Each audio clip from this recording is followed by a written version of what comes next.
the company that he keeps right now and his rankings.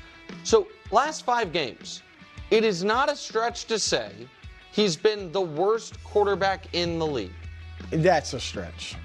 That's a stretch. I mean, passer rating, they rate that's the a passers. stretch. Drew, I'm not. It's actually worse than the worst quarterback in the league. How about all those guys that are off the mountain? But they're not. They haven't played all. Brew, 36 is worse than. Brew, he's 34th. I see what the numbers say, but when I show you numbers about Patrick Mahomes, you say, well, the numbers don't matter. We're 2 for 2 on Patrick Mahomes. No, I'm just saying. I know. Brew, I would not say the worst in the league. Who's it been? Jalen Hurts just threw 5 and had 5 turnovers in his last game. Okay, maybe that. All right, so I'm just saying. I think Jalen Hurts over the last 5 games has been better than Lamar. I just think saying worse than the league is ridiculous. There's no way Cam Ward has put up better numbers. Well, I mean, Brew, I can tell you by definition, he has a better touchdown to turnover ratio because. Do you think Cam Ward has played better than Lamar Jackson over the last 5 games? I don't. Probably not. Cam Ward was okay. Brew, fine. I'm just saying, that's what I'm asking you. But Brew, what do you make of these numbers? Hold on. Lamar Jackson has been terrible the last 5 games. I'm just saying, the worst in the league. Okay, let me rephrase it because this isn't even the point I was trying to make. I forgot where we're going. I'm not saying Lamar over the last 5 games has been the worst quarterback in football. I'm simply saying he's played like the worst quarterback in football would. Here it is, Brew. Worst passer rating since week 10. It's J.J. McCarthy, a guy who doesn't play anymore. Jalen Hurts, to your point, he's on there. And Tyrod Taylor, who's hurt. So he's among the worst. So here is the point that I want to bring to you, Coach. And listening to that Harbaugh commentary. Can I have you one caveat? Dusty just got in my ear. Just a rest day, no official injury designation. So Great. He might. No, but tomorrow. Right. Missing a day of practice has not worked, and he should stop doing it. And he plays the game, he doesn't suffer visibly like a re-injury during the game, he doesn't miss the end of the game, and then the first practice of the week, or last week it was the second practice of the week, he misses, then he plays the worst football of his illustrious career, is this stretch right now, and then they do it again. And then when Harbaugh's asked about it, he's like, basically, we trust the player. Harbaugh makes it very clear. This is not a team decision. This is a Lamar decision. I'm here to tell you, I think it's the wrong decision. I think what we're seeing is Lamar Jackson, for some reason, has not played well when missing these practices. Yeah, so he's missed 5 weeks in a row. He's missed a day of practice. Now, with that 5-week period, we saw the numbers that he's put up, including under 60% completion 5 straight games, which he's never done in the course of his career. Outside of that, he's averaging almost half as many rushing yards as he normally does. So that's significant. He's being sacked at double the rate that he normally gets sacked. So those are obviously things related to his mobility. And the idea that he doesn't have an injury distinction and it's just rest doesn't seem like it totally adds up. I don't know if I'd be really happy if I was in Vegas and he was playing like this, and we keep saying it's only rest, but he's got the previous ones weren't rest. The previous one was a toe, an ankle, a hamstring. By the end of the week, doesn't it go by Friday like no injury designation? No, it's one of those things where I got fined one time $20,000 for not tagging Brett Favre with an injury. Guy went out and threw 5 touchdowns. Like, I think people would have been mad if I had tagged him and he threw 5 touchdowns. And now we're missing a day. He's got no injury designation. And for the head coach to say, I think this is the right thing. Oh, no, I know it's the right thing. Really, as the head coach, you get to decide if he's cleared by the medical staff, whether someone practices or not, unless there's someone above you saying that's not going to happen. Lamar. Yeah. Okay, we're really kind of getting lost and tripped up here, especially now with the wording of Harbaugh. Lots of people say, I think you know what, scratch that, I know. Like, that's just the way it works. Okay. So we don't have to get too lost in that. Also, if Lamar is saying my body, I need rest. Like, I don't know what any coach can do in that moment. He can say, hey man, I really need you out there. I really need you out there. There's a lot of stuff that we need to work on, that we need to do, that we need to execute, etc., etc. But if he's like, and Lamar's like, I get it, but like I need to rest up. I need this day. I'm going to be getting treatment, etc., etc. I think as a coach, you're just kind of like, as someone who's been injured a million times, it's like you do just have to trust the athlete knows their body. Like you can't be like, well, you've been cleared medically, so you're playing, you're practicing. If the player is like, oh, I don't care what the medical staff says, like, I feel sore, I feel this, I feel that, I don't feel comfortable. It's like the conversation ends there. So there is no, like, that's why I always thought it was ridiculous, the whole thing with A.B. Antonio Brown, where I don't really know the full story. But to my knowledge, it was pretty much like, he's like, I'm not good to go out there right now. And coach was like, get out. You're getting out there. And he's like, I'm not good. He's like, get out there. So then like it kind of blew up. And it was just kind of like, I don't know, man. Just obviously AB is a very unique situation. But like if someone says they're not right, then okay, fine. Then they're not right. Especially because guess what? Then they might even, if their body is fine, but they're like, I need to talk. Well, then mentally they're not right in that moment. Like even if he's medically cleared and he's perfect, but Lamar is still kind of just like, nah, I'm not feeling it or whatever, then it's like, all right, well then like mentally it's not there for him right now. I'm not saying it's like a good, it's not a thing that you kind of have to work through or like a problem that you kind of have to figure out how to solve. But when you're talking about an athlete's body, you really do got to trust them the most. Think about this. This is a perfect example of this. It really is. I'm glad I just thought of it. Kawhi Leonard. Okay. Kawhi Leonard's body has essentially failed him over the course of his career. He's been injured so many times, and we could, call him out for some of the other quirky stuff that he's done and, him being lethargic and all that type of stuff. But like the guy's had surgeries, treatments, like all this type, like his body is not 100%. He's got like degenerative, like knee issues, like all the type of stuff that he has. And when he was with the Spurs, they were like, you're fine. You're ready to go. And he's like, no, I'm not. And they're like, yes, you are. And that's why really he was like, I want out of here.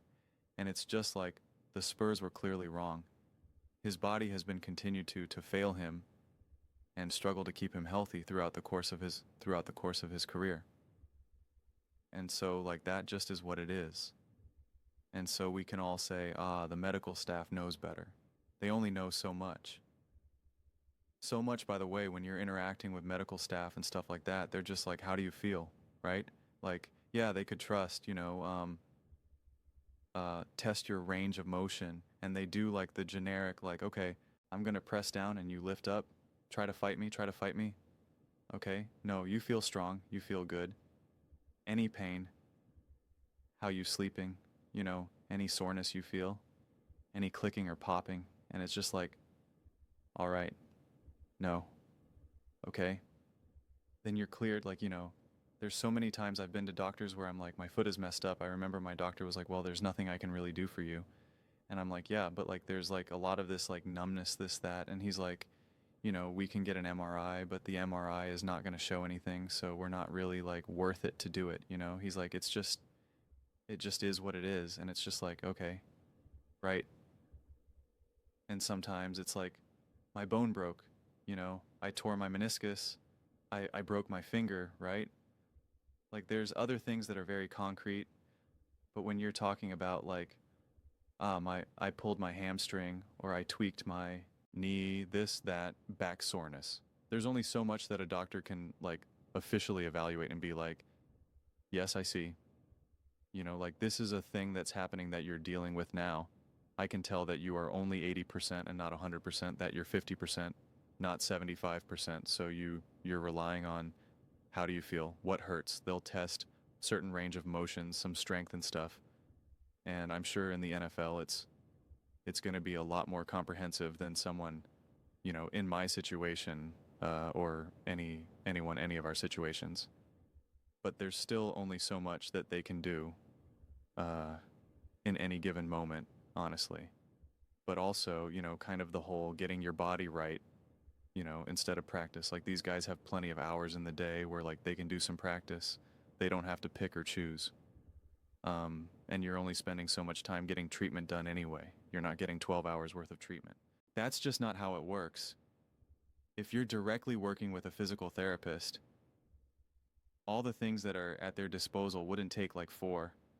I mean, like, serious, like all the things you do, you can't get a massage for 10 hours. You're not going to get heat for 10 hours.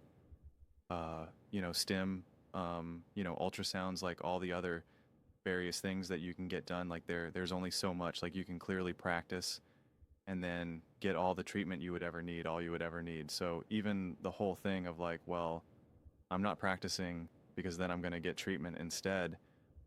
It's like that doesn't really make sense to me. But if you're saying I'm not good enough to practice right now, so I'm going to get treatment instead, that's something different. But, and also again, depending on how they run their practices, what practice is he missing? Is it possible for him to show up and still throw, still kind of just, be with everyone, do what kind of needs to be done, but nothing too extensive? It's always a little weird for a quarterback because a quarterback, he's not taking hits. They're not, working real hard necessarily to what some other, what a linebacker has to do in practice. So like, it does feel like a quarterback, even if they're a little banged up, that they can kind of get through practice and whatnot. But yeah, I don't know. The whole thing that Nick is saying too now about like, oh, he's been the worst quarterback and he's playing like the worst quarterback. Like that is what's nonsense. And this is what Brew was kind of trying to call him out a little bit, because that was what we all got in fights with Mahomes like last year and the year before. Like Mahomes had more touchdowns than interceptions, was absolutely awful for such stretches. And if anyone ever said Brock Purdy's playing better than him, Jalen Hurts playing better than him, any quarterbacks that like really made it sensitive to him, he was like, that's ridiculous. No, you would pick Brock Purdy over Patrick Mahomes. And everyone's like, no, that's not what anyone is saying, but we can say that Brock Purdy is playing better than Patrick Mahomes or, whatever quarterback you wanted to use. And it's just like now Nick is doing that very thing, and he's like, I'm not saying that he's the worst quarterback, I'm just saying that he's playing like the war. And he's like, how dare anyone question that? The numbers are the numbers. And it's like, okay, well, like let's look at the numbers then. Patrick Mahomes in the first 7 or 8 games of the season last year had an 82.5 passer rating, which is 35th below Geno Smith, Kirk Cousins, Brock Purdy, Justin Fields, Jalen Hurts, rookie quarterback Drake May, CJ Stroud, who he always makes fun of. He was not saying that he was the 35th ranked quarterback. We know that he had 6 touchdowns, 8 interceptions. It's like, I don't know. He was top in the NFL in interceptions. Had 8. Okay. At least he was beating out guard who had 4 touchdowns, 8 interceptions. He had 6 touchdowns, 8 interceptions. Will Levis was 5 touchdowns, 7 interceptions. Apples to apples, Brock Purdy at least had 9 touchdowns, but had the 7 interceptions. We had more touchdowns, less interceptions, So, I don't know. We can do that game, and I'm willing to do that game. I think it could be fun. I think it's worth to discuss. I'm always okay saying this quarterback is playing better, this, that. But like Nick now wants to have his cake and eat it too, because he refuses to allow those conversations with Lamar in terms like in a positive, like playing better than Patrick Mahomes or something, or like Josh Allen, Burrow, whatever. It's always like, how dare anyone say that Josh Allen is better than Patrick Mahomes? Look what he did last year. And it's just like, but what about now? And so it's just funny to see him lay this all out right now for Lamar. But I will look at Lamar's last 5 games in the same way. I mean, it's obviously not great. Nick said Daniel on Breakfast Ball. I thought Breakfast Ball was canceled. He said Breakfast Ball. I thought that show was no more. So I don't know what he's talking about. But completion percentage 3 among 36 quarterbacks with 50 plus pass attempts. 32nd, 34th, 30th, 36. Yeah, I feel like a couple of those, I feel like also a couple individual games really weighed that down as well. But, believe we'll see the old Lamar this season. There's no way to tell. And if health isn't really the big problem, and he's like saying like, no, he's healthy, he's good to go. Like we saw what the Josh Allen, the Buffalo Bills were able to do against the Cincinnati Bengals, and Josh Allen doesn't have a lot to work with, and Josh Allen had to pull out a lot of magic in that game, a lot of magic. And so you could see what was possible and what could be done. And we saw what the Ravens did against the Bengals before, and it wasn't good. And so now there is that like redemption, and they are competing for a playoff spot for the division. So like everything is on the line right now. What that means for Lamar and the Ravens is, it means a lot.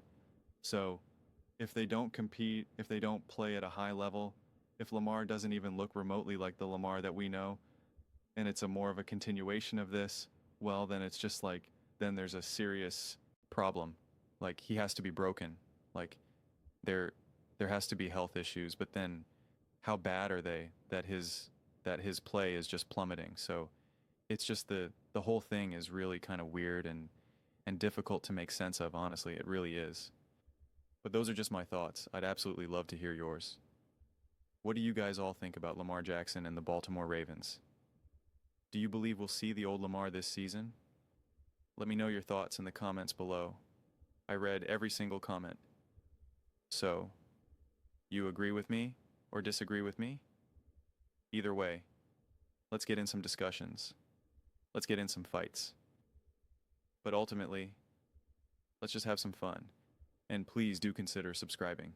We are building an amazing community here, and absolutely love to see you part of it. I want to build something that we all generally feel connected to, something that we're really excited to be a part of. I think we're well on our way to doing it. Please don't forget to give this video a thumbs up, as it really does help the visibility and the algorithm. Thank you so much.